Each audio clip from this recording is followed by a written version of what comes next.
Hi friends, இன்றைக்கி நம்ம குமரி கேரளா ஸ்பெஷலில் தேங்காய் பன் தான் பார்க்க போகிறோம். ஸோ அதுக்கு தேவையான பொருட்கள் ஒரு பவுல் மில்க் எடுத்துக்கோங்க. அதில் try east, instant try east இருந்துச்சுன்னா அதை மிக்ஸ் பண்ணிக்கோங்க.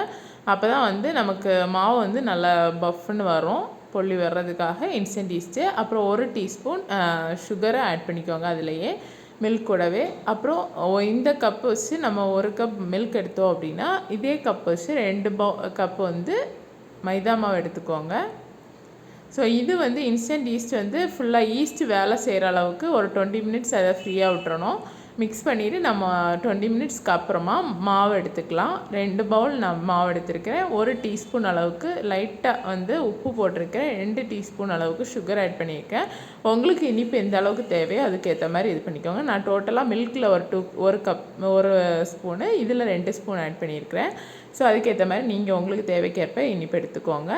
அப்புறமா வெஜிடபிள் ஆயில் இல்லை கோகோனட் ஆயில், எந்த ஆயில் இருக்கோ அந்த ஆயில் வந்து ஆட் பண்ணி லைட்டாக மிக்ஸ் பண்ணிட்டு இந்த மில்கை ஊற்றி நம்ம மிக்ஸ் பண்ணிக்கலாம்.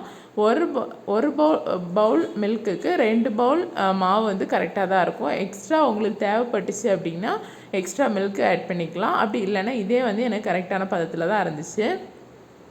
மாவு பிசைகிறது வந்து கொஞ்சம் நல்லா சாஃப்டான பதத்தில் வரணும். பாருங்கள், இந்த மாதிரி நல்லா இதாகிடுச்சு. இப்போ பாருங்கள், இவ்வளோ தான் சைஸ் இருக்குது. ஸோ இதை நான் வந்து ஒரு 1.5 மணி நேரம் ஊற வைக்கணும். ஈஸ்டோட இது எல்லாமே மாவில் வந்து வேலை செய்ய ஆரம்பிச்சிடும். அது வரைக்கும் ரெஸ்ட்டில் இருக்கட்டும். அந்த கேப்பில் நம்ம வந்து என்ன பண்ணிக்கலாம் அப்படின்னா உள்ளே வைக்கக்கூடிய ஸ்டஃப் ரெடி பண்ணிக்கலாம். அதுக்கு தேவையானது தேங்காய் வேணும். நான் வந்து அரை மூடி தேங்காய் வந்து துருவி எடுத்து வச்சுருக்கேன். சீனி வந்து நம்ம தேவைக்கேற்ப சீனி ப்ளஸ் ஏலக்காய் வந்து ஃபைன் பொடியாக பொடிச்சு வச்சுருக்கிறேன். பாருங்கள், இந்த மாதிரி நல்லா பொடியாக பொடிச்சிருக்கணும். அதுக்கப்புறம் தேவையான நட்ஸ் எல்லாம் எடுத்துக்கலாம். நான் வந்து என்ன எடுத்திருக்கேன் அப்படின்னா டேட்ஸு, திராட்சை, கேஷ்யூநட் எடுத்திருக்கேன். டேட்ஸையும் கேஷ்யூநட்டையும் நல்லா பொடிச்சு வச்சுக்கோங்க. தேங்காய் எடுத்து வச்சு பாருங்கள், அரை மூடி தேங்காய் வந்து எடுத்து வச்சுருக்கிறேன். அதில் ஃப்ரூட்டி போடுறேன். எனக்கு வந்து 4 கலர்ஸ் இருந்துச்சு. நீங்கள் உங்களுக்கு 2 கலர் இருந்தாலும் ஆட் பண்ணிக்கோங்க, இல்லை கிடைக்கிறத ஆட் பண்ணிக்கோங்க. நட்ஸ் எல்லாமே நான் கொஞ்சம் நிறையவே தான் போட்டிருக்கேன். அப்போ தான் இன்னும் கூட கொஞ்சம் நல்லா டேஸ்ட் இருக்கும் அப்படின்னு சொல்லிட்டு.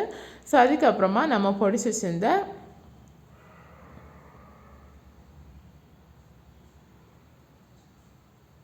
பாருங்கள், அதுக்கப்புறமா நான் வந்து கீ ஆட் பண்ணுறேன். இது ஆப்ஷனல் தான். கீ சுத்தமான கீ வீட்டில் தயாரித்து இருந்ததுனால நான் ஆட் பண்ணிக்கிறேன். அப்படி இல்லைன்னா ஆப்ஷனல் தான், விட்டுக்கலாம். அப்புறமா நம்ம பொடிச்சு வச்சுருந்த சுகர் ஆட் பண்ணிக்க போகிறோம்.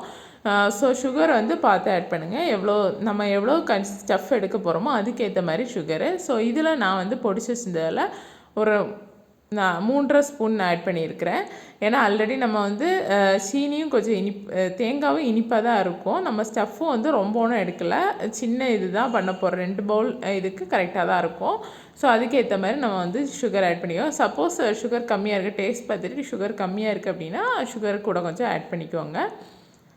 மற்றபடி பார்த்து ஆட் பண்ணால் போதும். ஏன்னா ரொம்ப சுகராக இருந்தாலும் நல்லா இருக்காது, இனிப்பாக இருந்தாச்சுன்னா திகட்டிரும். பிறகு பாருங்கள், கையால் நல்லா இப்படி எல்லாமே மிக்ஸ் ஆகி பிசைஞ்சு எடுத்துக்கோங்க. எல்லா இதுவுமே வந்து எல்லா இடத்துலையுமே வர்ற மாதிரி இருக்கணும். ஏன்னா ஃப்ரூட்டி ஒரு இடத்துல போய் இதாகிடக்கூடாது, அந்த மாதிரி. ஸோ இங்கே பாருங்கள், 1.5 மணி நேரத்துக்கு அப்புறம் ஸ்டஃப் பாருங்கள் எந்த அளவு பொல்லி வந்திருக்கு அப்படின்னு சொல்லிட்டு. ஸோ இந்த மாதிரி இது பண்ணி பார்த்தாலே கோகனட் பன் லேஸ் மாதிரி வந்திருக்கும் பாருங்கள்.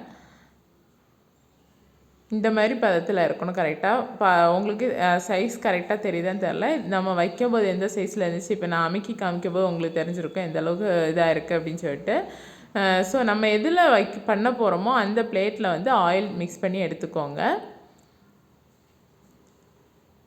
எடுத்துகிட்டு சப்பாத்தி கட்டையிலையும் ஆயில் லைட்டாக ஸ்ப்ரெட் பண்ணிவிட்டு இந்த மாவை வச்சு லைட்டாக சும்மா உருட்டி எடுத்துக்கோங்க. பாருங்கள், இப்படி இந்த மாதிரி சும்மா 1-2 வாட்டி இந்த மாதிரி இது பண்ணிக்கோங்க. நீட்டமாக வந்ததுக்கப்புறமா 2 போர்ஷனாக அதை கட் பண்ண போகிறோம். பாருங்கள், இந்த மாதிரி நல்லா உருட்டி கொஞ்சம் நீளம் ஷேப்புக்கு வந்ததுக்கப்புறமா அதை 2 போர்ஷனாக கட் பண்ண போகிறோம். ஒன்று வந்து சின்ன பீஸாகவும் ஒன்று பெரிய பீஸாகவும் இது பண்ணோம். சின்ன பீஸை வந்து ஃபஸ்ட்டு ஸ்ப்ரெட் பண்ணி எடுத்துடணும். கையாலே ஸ்ப்ரெட் பண்ணிக்கலாம். எதுக்கு ஆயில் ஸ்ப்ரெட் பண்ண சொன்னேன்னா ஒரு வேளை கல்லை ஒட்டிட விடாதுங்கிறதுக்காக தான் நல்லா ஆயில் ஸ்ப்ரெட் பண்ண சொன்னேன். ஸோ இப்போ பாருங்கள், நான் 2 இதாக கட் பண்ணுறேன். பெருசை வந்து தனியாக வச்சிடுறேன். சின்னதை தான் ஃபஸ்ட் இது பண்ண போகிறேன். ஏன்னா அதில் தான் நம்ம வந்து ஸ்டஃப் வைக்க போகிறோம். ரொம்ப ஈஸி தான். வீட்டில் இருக்கிற பொருட்களை வச்சு குழந்தைங்களுக்கு சடனாக ஒரு ஸ்நாக்ஸ் பண்ணோன்னா இது பண்ணி கொடுத்துடலாம். பாருங்கள்,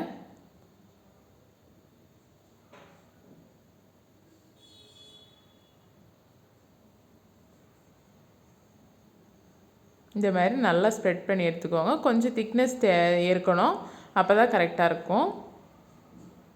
ரொம்ப திக்னஸ் இல்லாமல் கொஞ்சம் திக்னஸ் இருக்கணும். எனக்கு வந்து லைட்டாக ஒரு ஹோல், இந்த ஹோல்லாம் எல்லாமே அவாய்ட் பண்ணிக்கோங்க.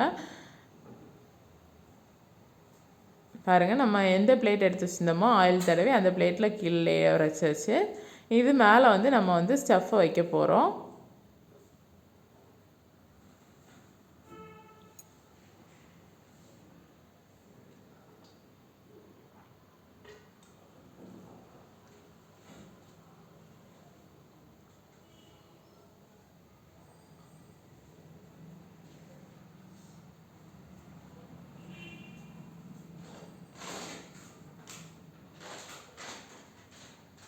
பாருங்க, ஈக்குவலாக எல்லாம் ஃபுல்லாக வந்து ஸ்ப்ரெட் பண்ணி வைக்கும்போது தான் சாப்பிடும்போதும் ஃபுல்லாக எண்டு வரைக்கும் நமக்கு கிடைக்கிற மாதிரி இருக்கும். இதே ஹோட்டல்லலாம்னா கம்மியாக தான் வச்சுருப்பாங்க. ஸோ கீழே வந்து சும்மா பன்னு மட்டும் சாப்பிட்ட மாதிரி இருக்கும், மேலே வந்து மட்டும்தான் ஸ்வீட்னஸ் இருக்கும். ஸோ இது நம்ம வீட்டிலே பண்ணோம் அப்படின்னா அந்த மாதிரிலாம் இல்லாமல் கீழேலேருந்தே கொஞ்சம் மட்டும்தான் நமக்கு வந்து பன்னு சாப்பிட்ட மாதிரி இருக்கும். அதுக்கப்புறம் இனிப்பு ஃபுல்லாகவே சாப்பிட்ட மாதிரி இருக்கும். ஸோ இந்த மாதிரி நல்லா ஸ்ப்ரெட் பண்ணி வச்சுக்கோங்க.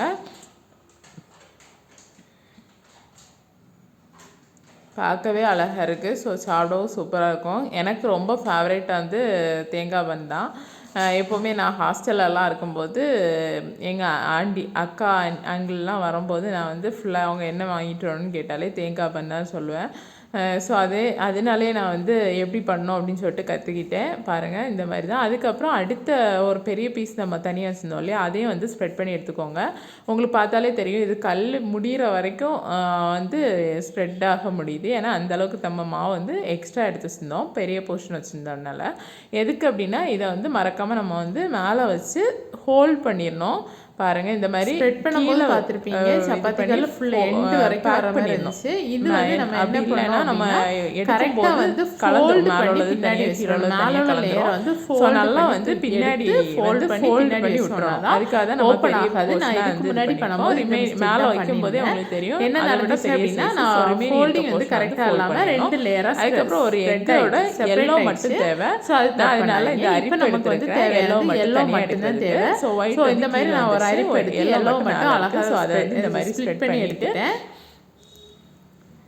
இந்த பன்னோட மேல் போர்ஷன்லாம் வந்து தடவிக்கணும். இதே அவன்ல வச்சோம் அப்படின்னா நமக்கு வந்து கரெக்டாக வந்து அந்த நம்ம தேவைக்கு மேலே வந்து எல்லோ மட்டும் அந்த மாதிரி ப்ரௌன் கலர்ல லேயர் வந்துருக்கும். கரெக்டாக நம்ம வந்து வீட்டில் பண்ணுறதுனால அந்த லேயர் வந்து வரல. அது மட்டும் தான் நமக்கு வந்து நம்ம வந்து வீட்டிலே அதே அவன் இருந்துச்சு அப்படின்னு எல்லாருக்குமே வந்து அவன்லாம் வாங்கி ப்ரிப்பேர் பண்ணுற அளவுக்கெல்லாம் இருக்காது.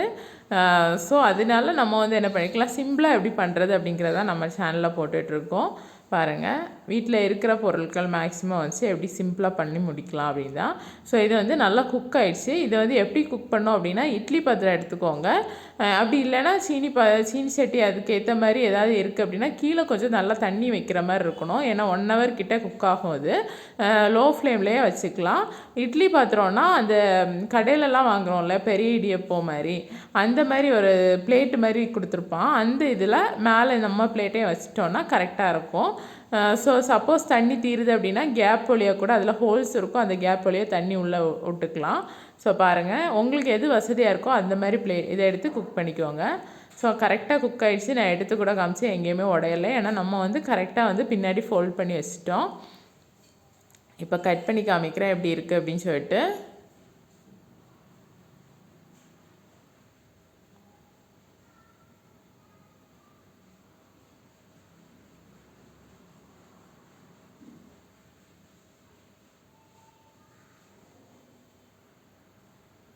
வாவ், எவ்வளோ சூப்பராக இருக்குது பாருங்கள். எல்லா இதுலேயுமே வந்து ஸ்டஃப்பு கரெக்டாக இதாக இருக்குது. ஸோ ட்ரை பண்ணி பார்த்து மறக்காமல் கமெண்ட் பண்ணுங்கள் எப்படி இருந்துச்சு அப்படின்னு. ஸோ இன்னும் வந்து பேக்கரி ஸ்டைலில் எப்படி கட் பண்ணுவாங்களோ அதே மாதிரி நான் கட் பண்ணி பீசஸாக காமிக்கிறேன் உங்களுக்கு.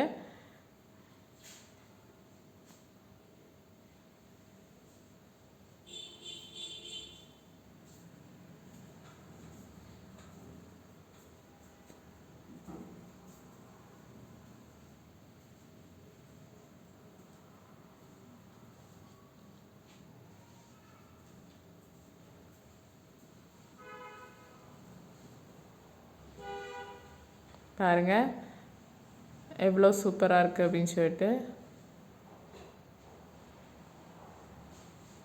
அப்படியே பேக்கரியில் வாங்குகிற பன்னே தான். ஸோ ட்ரை பண்ணி பார்த்து மறக்காமல் சொல்லுங்கள் எப்படி இருந்துச்சு அப்படின்னு சொல்லிட்டு. நான் பன்னே வந்து தனியாக பிச்சு காமிக்கிறேன் எப்படி இருக்குது அப்படின்னு சொல்லிட்டு. பாருங்க கரெக்டாக அந்த பன் வந்துச்சு.